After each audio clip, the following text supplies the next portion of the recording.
Hello and welcome to my channel 7 Scales. I'm currently working on the 1 to 700 scale USS Enterprise CV6. In this video, I'll be building the carrier's island. As a modeler, it's always exciting to build such a historically significant ship, as she fought in many critical battles and made significant contributions towards winning the war.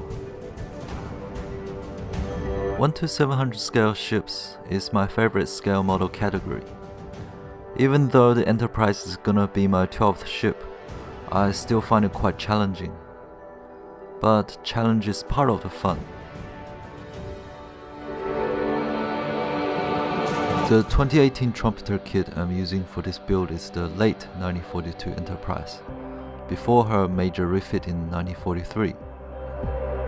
But for a few months in 1944, the Enterprise had a flashy dazzle camouflage, which I think looks really good, so I decided to go for that.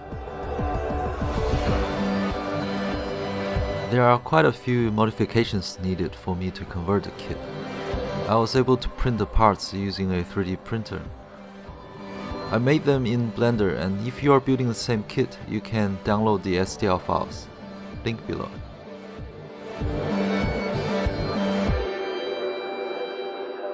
Thanks for watching, and I hope you enjoy the build.